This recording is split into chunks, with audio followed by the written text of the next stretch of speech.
Chelsea Football Club have an agreement in principle to sign the Leipzig forward Christopher Nkunku next summer.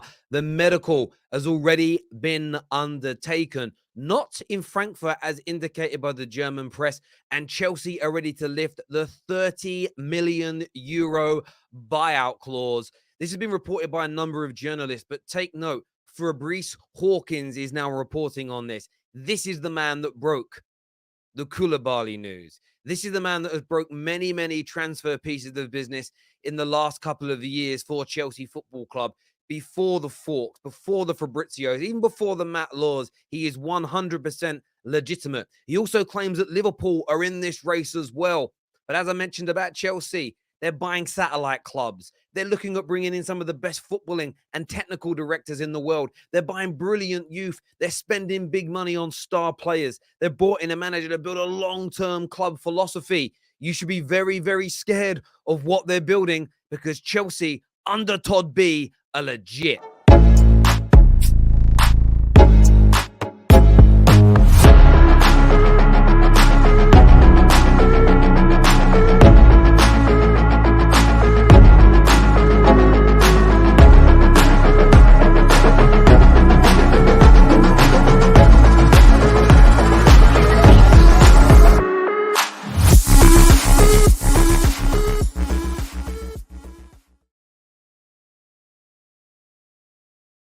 Big news today for Chelsea Football Club and, of course, their loyal supporters. Christopher Nkunku, this here, as you can see, reported by Fabrice Hawkins, agreement in principle between Christopher Nkunku and Chelsea. That is reported on, that is done. And I think for me, that's very important indeed. The striker has passed the medical examination now as Chelsea look to get this deal concluded, to get this deal completed, and to get this deal done and dusted and over the line. And as I said in the intro, remember, it was Fabrice Hawkins, who isn't the most prominent journalist out there or the most recognizable, but he got Koulibaly to Chelsea before everybody else and a number of others over the course of the summer. And as soon as I see him tweeting about things, I have 100% faith that there is a great chance, a high possibility. So I'm 100% confident that there is a high possibility that this deal goes through for Chelsea. As mentioned in his tweet as well, Liverpool are looking at the player. Could we be about to see them enter the fray, them get involved, trying to put in this 60 million euro bid, which is reportedly still the buyout clause? Now, for what's really interesting about this deal is the fact that there's some elements of this that I find very interesting indeed. Some very interesting. And that is that it's being done so early. Why is it being done so early? Why are they trying to get this over the line now? We're going to delve into that in a few moments. What I've just gone and checked again because it escaped my memory. He was also the journalist that first said there's a verbal agreement between Chelsea and Leicester for the signing of Wesley Fofana. So his connection in the transfer market is brilliant. And why I trust Fabrice Hawkins, he doesn't claim to know about every single transfer on the planet. No journalist ever would. No journalist ever does. That's why he's got huge credibility in my eyes. The fact that he's not recognized by more people, I think, is a massive shame. Also, before we go any further, make sure you download the One Football app. Link in the description. QR code on the screen as well. Get that done for us. Support the Terrace and get the best one-stop shop downloaded. But why so early from Chelsea? That's going to be the big question here. Well, firstly, that's what brilliant teams do. You try and get your deals done early, right? You don't want to leave it until the end of the windows. Secondly, a lot of transfer activity happens at this stage of the season anyway. Normally, though, it's the flirting, the scouting, the sounding out, the start of the negotiations, building up the ability to move in the January or move in the summer transfer window. However, this feels a little bit different. It feels a little bit different because first and foremost, Todd Boehly is doing things differently. Todd Boehly is trying to move the needle within football. Todd Boehly is trying to say, why are some things so long-winded and convoluted? We've seen that hugely with the way he negotiates with clubs. The majority of teams, by the way, have said how refreshing it is to deal with an owner of a football club, and he will eventually move away from the direct handling of deals, who comes in and just says, well, how do we get this done? Let's remove all the bullshit. Let's remove all the crap. Let's remove all the nonsense. And let's get this deal done, dusted, and over the line. And that is what he is attempting to do here. Let's get a medical out of the way so we're comfortable with And it'll be, of course, they'll have to do a secondary medical when he actually signs to check for injuries. But let's check there's no underlying health conditions, heart conditions, any problems that we're really going to be concerned with.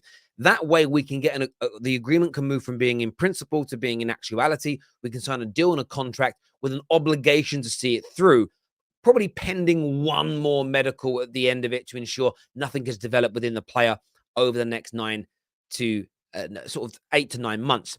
And I think this is tremendous business from Chelsea. One, Nkunku is a player they've been targeting for a long time. Secondly, we knew that some of their attacking options, the likes of signing the Aubameyangs of this world, although I know they're in different positions, were makeshift for the following season. And there was always an ideology that the likes of Christopher and Nkunku and Xisco and others would be the longer-term targets. Jude Bellingham, Declan Rice. I think why it also should stand out as excellent news for Chelsea fans is it's money being invested again and again and again and again in some of the Europeans' best players, Europe's best players. Future planning, speed of action, putting money into some of the best players out there. At the same time, we know what they're building from a youth side of things. We've seen the investment go into that already, and it's massive. Looking to buy the satellite clubs, utilizing that youth around Europe, whether they ever become good enough for Chelsea's first team or whether it's a ploy to sell them on to make large profits for the Bowley group that owns Chelsea. It doesn't really matter. It's all going to help. One of the biggest question marks I had for about Chelsea when Roman sold them is two things. The loan market was changing. The loan market changing and shrinking how many players you could loan out from one club was going to impact the income of Chelsea. Not instantly, but it was going to be a staggered approach over a 2 to 3 year period that would see somewhere in the region of 25 to 30 million pounds of their income taken away. They made huge amounts of money every year on the loan market. Secondly, you had Roman, who was on average pumping between 25 and 35 million pounds per year directly into Chelsea Football Club. So you looked at the club and thought within 2 to 3 years, there is a 50 to 60 million pound hole in the income. How are the Todd Bowley Group going to impact that? Well, they're doing it the right way for me, or trying to do it the right way. Firstly, they want to keep Chelsea winning at the top, at the peak of their powers, at the top of the pyramid. That means the commercial deals, the sponsorship deals, the amount of time you spend on television remains increased, remains higher. Therefore, you can increase the revenues through commerciality over that period of time to make up some of that 60 odd million pounds. The other area is these investments outside the club, buying other teams. Maybe even buying and bringing into the overall arching group more young players of high quality, guaranteeing them game time in certain places, bringing in players for 2 or 3 million, selling them on for 20, 30 if they're not quite good enough for Chelsea, or Chelsea signing the next Mane, the next Haaland, the next Xisco pittance compared to what they would pay if they were buying them off of RB Leipzig, if they were buying them off of Olympic Lyon, if they were buying them off of Ajax. And these other clubs that often produce a lot of Europe's top young talents. They are looking to burn the candle at both ends. They're getting a lot of ridicule for it. They're getting a lot of hate for it. The ironic thing is you now see Liverpool and Arsenal following suit. They're looking to adopt the exact same approach that Todd Bowley is now advocating. Man City, by the way, have been doing this for a long time, but they haven't done it in the European market. They haven't been utilizing a network of clubs in Europe in the same way that RB Leipzig have developed things. It's been more of an international approach. So there's a number of differences to this, and it's very, very potent indeed. And why do I bring this all up? Because this isn't just about trying to sign or getting an agreement in place for Christopher Nkunku. This is about the overarching method, club plan, philosophy, and culture that Todd Bowley is trying to instill. And he's had a lot of ridicule, a lot of criticism and critique because he's American. He's a little bit loud. He's a little bit brash. He's a little bit yeehaw, right? And I just think for me, there's a hell of a lot of anti-Americanism, dislike and disdain towards him because of suggestions that he's made.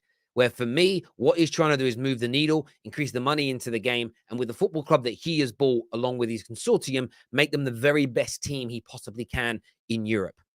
Will Liverpool get involved as per the comment here from Fabrice Hawkins? Maybe. Could Liverpool take him away from Chelsea? Absolutely, because Liverpool are a massive, massive team.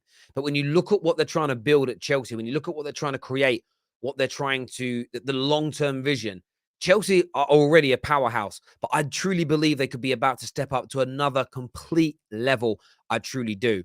In terms of Nkunku, We know he's that support striker, plays in that hole behind the number 9 as his general position.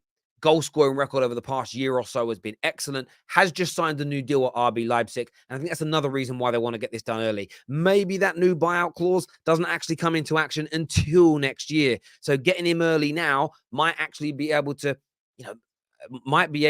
save Chelsea Football Club a little bit of money. Maybe that's what they're looking to do. Maybe the buyout clause that was reported wasn't completely accurate. That happens quite a lot with the media. Remember when Man United tried to sign Jadon Sancho a couple of summers ago, and it turned out he signed a new deal and an extension, and no one in Europe, not even one single German journalist, had any idea whatsoever. So we never quite know the full picture. But 60 million euros, according to the very, very credible, the highly reliable Fabrice Hawkins. We obviously know the Christian Fawkes and the Matt Laws and now Fabrizio have chimed in on this. But the man ahead of the curve, as ever, Fabrice Hawkins, coming out and laying down this news. I want your thoughts and feelings on it, people. Chelsea fans are excited about the future? And rivals, when are you going to open your eyes and admit what Chelsea are doing is terrifying? Chelsea Football Club, with their money and power, the squad they already have, running a club plan in the same way as some of the juggernauts of European history, is a scary, scary prospect indeed. Hit the like, hit the share button, and we'll see you all again very, very soon. Download the OneFootball app. Let's go.